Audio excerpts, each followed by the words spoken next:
जय हिंद दोस्तों, स्वागत है आपका हमारे YouTube चैनल में। आज की वीडियो में हम लेकर आए हैं आपके लिए यहाँ पर हिंदी साहित्य के बहुत ही महत्वपूर्ण क्वेश्चन आंसर। तो वीडियो को पूरा अवश्य देखना है। अगर आप चैनल पर पहली बार आए हैं तो चैनल को सब्सक्राइब कर लें, बेल आइकन दबाएं, ऑल पर क्लिक करें ताकि ऑल वीडियो की जानकारी आपके यहाँ तक पहुँचे। ज़्यादा से ज़्यादा वीडियो को शेयर करें और वीडियो को लाइक करना ना भूलें। तो चलिए स्टार्ट करते हैं आज का अपना ये वीडियो। आज का अपना यहाँ पर फर्स्ट क्वेश्चन क्या पूछा गया है तो देख लेते हैं यहाँ पर कि राजमती से रूटकर बीसलदेव कहाँ गए थे, ये आपके लिए बताना है। 4 विकल्प दिए गए हैं। आंसर अगर आपसे बनता है तो आप कमेंट में आंसर जरूर बताएं क्या होगा सही आंसर। कर्नाटक, तमिलनाडु, उड़ीसा या आंध्र प्रदेश। तो क्वेश्चन नंबर 71 का आपका जो सही आंसर है वह है आपका राइट आंसर यहाँ पर उड़ीसा। उड़ीसा आपका यहाँ पर विकल्प नंबर बी जो है वह सही आंसर। ये क्वेश्चन आपके पूछे गए बहुत ही महत्वपूर्ण क्वेश्चन है पिछली परीक्षाओं में। क्वेश्चन नंबर आपका 72 यहाँ पर क्या पूछा है तो देख लेते हैं। यहाँ पर क्वेश्चन नंबर 72 जो दिया गया है वह ये है कि किस रासो ग्रंथ को आला खंड के नाम से जाना जाता है। तो चंद्रवरदाई का पृथ्वीराज रासो, नरपति नाल्य का बीसलदेव रासो या जगनेक का परमाल रासो या दलपति विजय का खुमाण रासो। तो वह कौन सा रासो ग्रंथ है जिसको आला खंड के नाम से जाना जाता है। तो आपका सही आंसर होगा जगनेक का परमाल रासो। परमाल रासो को आला खंड के नाम से जाना जाता है। तो विकल्प नंबर आपका सी राइट आंसर होगा।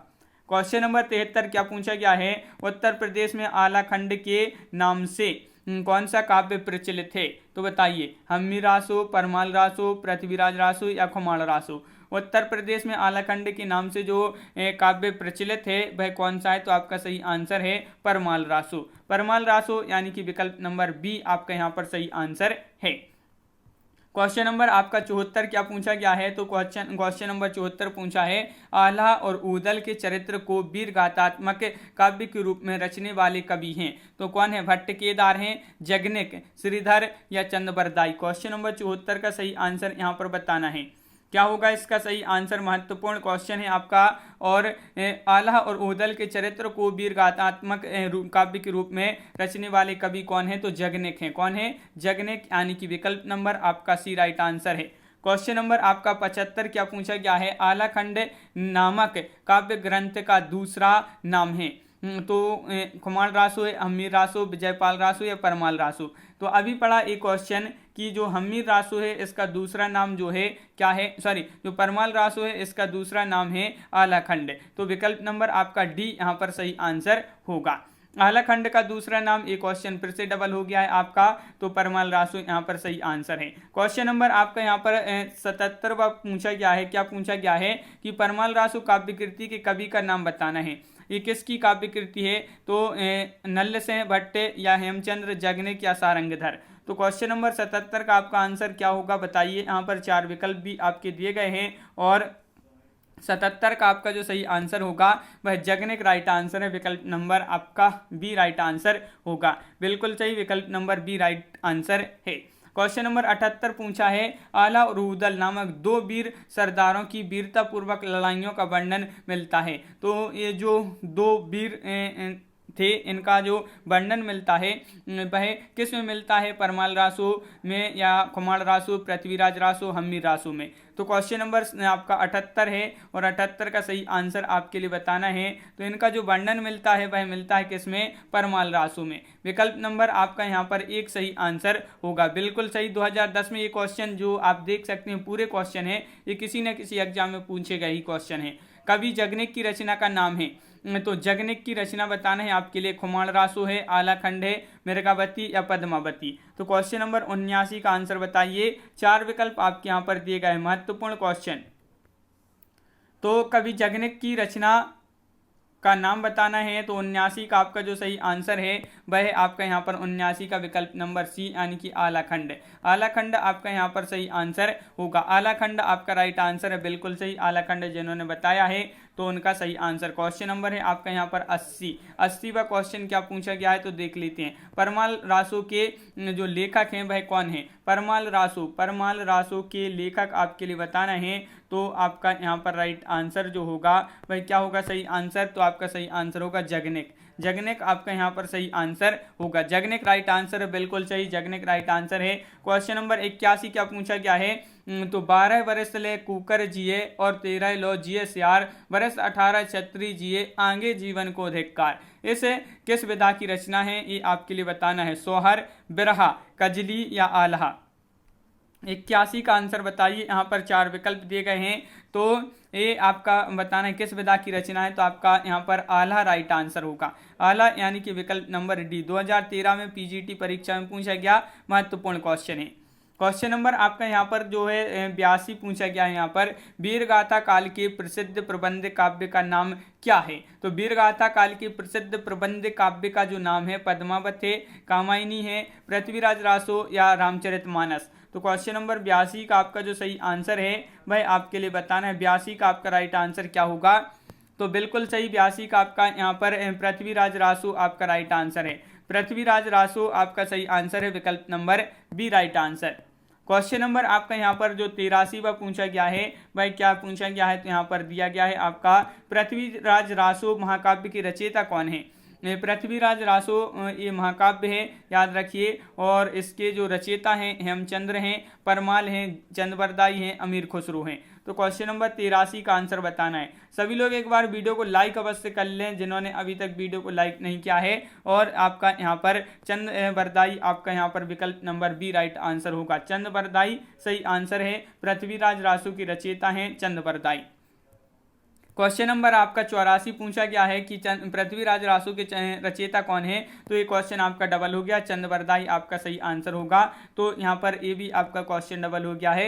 यहाँ पर देख लेते हैं क्वेश्चन नंबर 86 यहाँ पर पूछा गया है, क्या पूछा गया है, तो देखिए यहाँ पर कि चंद्रबरदाई किसके दरबारी कवि थे। ये क्वेश्चन महत्वपूर्ण है, पूछा गया आपका बहुत ही महत्वपूर्ण क्वेश्चन है कि चंद्रबरदाई जो थे ये किसके दरबारी कवि थे, महाराजा हम्मीर के, महाराणा प्रताप के, या महाराज विशलदेव रासो के, विशलदेव के, या महाराज पृथ्वीराज चौहान के। तो क्वेश्चन नंबर 86 का आपका सही आंसर यहाँ पर जो है वह है आपका कि चंद्रबरदाई किसके दरबारी कवि थे, महाराज पृथ्वीराज चौहान, आपका विकल्प नंबर डी राइट आंसर है। 2005 में ये आपका क्वेश्चन पूछा गया था पीजीटी में। क्वेश्चन नंबर आपका यहाँ पर 87 है, पृथ्वीराज रासो किस कवि की रचना है। पृथ्वीराज रासो किस कवि की रचना है, तो आपका यहाँ पर राइट आंसर क्या होगा बताइए। क्वेश्चन नंबर है आपका यहाँ पर 87 और 87 का सही आंसर होगा आपका यहाँ पर विकल्प नंबर 1 यानी कि चंद्रबरदाई। चंद्रबरदाई आपका विकल्प नंबर 1 राइट आंसर है, बिल्कुल सही, चंद्रबरदाई राइट आंसर होगा। क्वेश्चन नंबर है आपका यहाँ पर क्या है 88, हिंदी का प्रथम महाकाव्य किस रचना को माना जाता है। ये क्वेश्चन है महत्वपूर्ण क्योंकि प्रथम है ये, तो हिंदी का प्रथम महाकाव्य है जो किस रचना को माना जाता है, कामायनी को, या साकेत, रामचरितमानस, या पृथ्वीराज रासो। तो क्वेश्चन नंबर है आपका 88 का सही आंसर है आपका पृथ्वीराज रासो, विकल्प नंबर डी आपका यहाँ पर सही आंसर है। पृथ्वीराज रासो आपका सही आंसर है, बिल्कुल सही, विकल्प number D right answer. Question number 89 क्या पूछा गया है, तो 89वां क्वेश्चन आपका यहाँ पर जो दिया गया है वह देख लेते हैं कि सूची 1 का मिलान जो है सूची 2 से करना है। यहाँ पर देख ले, यहाँ पर तो आपका यहाँ पर कूट भी दिए गए हैं, वह आपके लिए यहाँ पर नहीं दिख रहा है, तो यहाँ से आप जो है डायरेक्ट सूची को देख लेते हैं। यहाँ पर देखिए तो विशलदेव रासो नरपति नाल्य, और यहाँ पर पृथ्वीराज रासो के रचनाकार चंद्रबरदाई हैं, परमाल रासो के जगनिक हैं, कुमार रासो के दलपति विजय हैं। तो ये आपकी जो है सूची यहाँ पर सुमिलित है। क्वेश्चन नंबर आपका 90 पूछा गया है, क्या पूछा गया है, खुमाण रासो की रचयिता कौन है, तो आप भी पढ़ा, ये जो है आपकी खुमाण रासो है, इसकी रचयिता है दलपति विजय। तो दलपति विजय विकल्प नंबर 1 आपका यहाँ पर सही आंसर होगा। आदिकालीन हिंदी काव्यधारा में उपलब्ध नहीं है, तो आदिकालीन हिंदी काव्यधारा जो है इसमें क्या उपलब्ध नहीं है, जैन साहित्य, सिख साहित्य, सिद्ध साहित्य, नाथ साहित्य। तो क्वेश्चन नंबर आपका है 91 और इसका जो सही आंसर होगा वह क्या होगा, राइट आंसर। महत्वपूर्ण क्वेश्चन है और इसका सही आंसर है आदिकालीन साहित्य, आदिकालीन काव्यधारा में जो उपलब्ध नहीं है, सिख साहित्य नहीं है। तो विकल्प नंबर आपका सी यहाँ पर राइट आंसर यहाँ पर है। क्वेश्चन नंबर आपका यहाँ पर जो अगला पूछा गया है, क्या पूछा गया है, क्वेश्चन नंबर 92 तो देखिए संवत 1050 से 1375 की कालावधि में लिखे गए हिंदी साहित्य का वीरगाथा काल के रूप में नामकरण किसने किया था। तो इसका नामकरण बताना है, किसने किया था इसका नामकरण है। तो क्वेश्चन नंबर 92 का राइट आंसर बताना है। 4 विकल्प आपके यहाँ पर दिए गए हैं, और इसका जो नामकरण किया था वह किया था किसने? आचार्य रामचंद्र शुक्ल। तो विकल्प नंबर आपका बी यहाँ पर सही आंसर होगा, बिल्कुल सही, बी आपका यहाँ पर राइट आंसर है।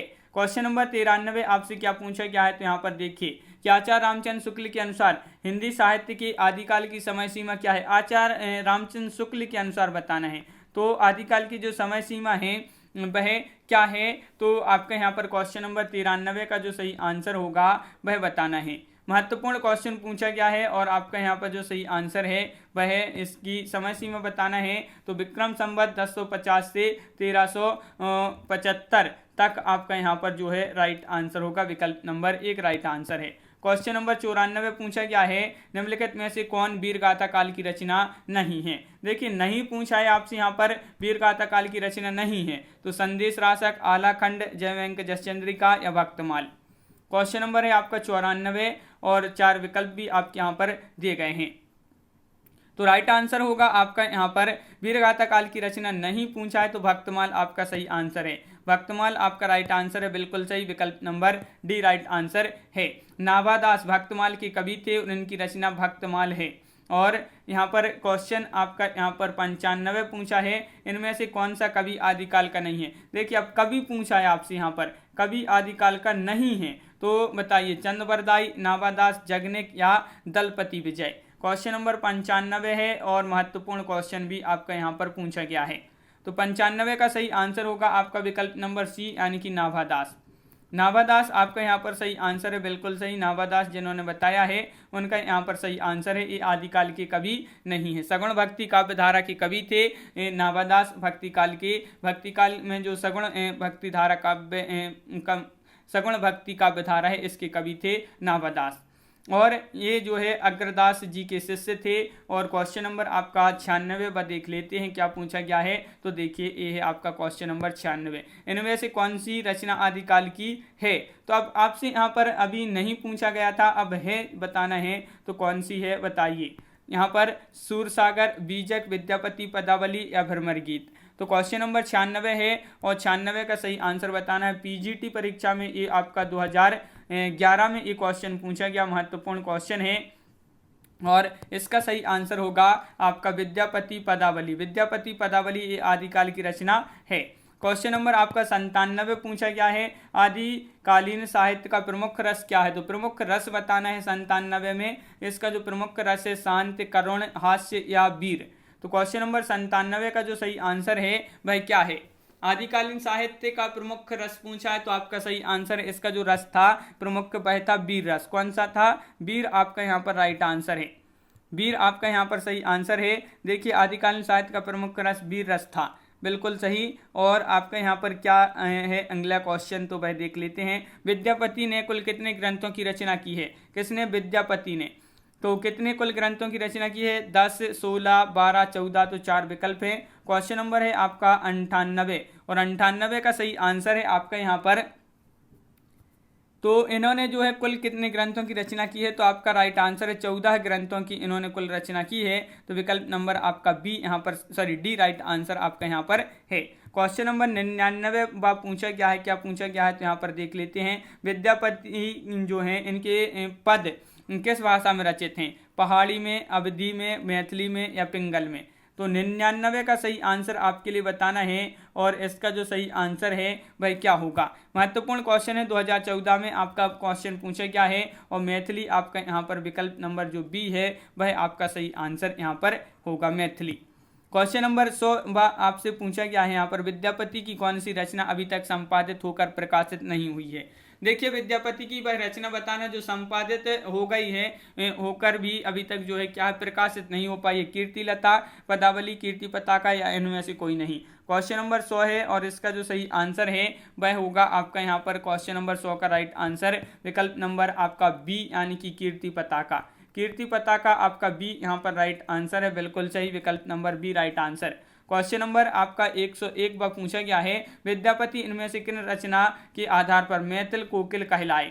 बहुत ही महत्वपूर्ण क्वेश्चन है। मैथिल कोकिल कहलाए तो कौन सी वह रचना है जिसके कारण विद्यापति क्या कहलाए? मैथिल कोकिल। पदावली, कीर्ति पताका, कीर्तिलता या उपरोक्त सभी। ये आपका जीआईसी प्रवक्ता परीक्षा 2017 में एक क्वेश्चन पूछा गया है और आपका सही आंसर है यहाँ पर पदावली।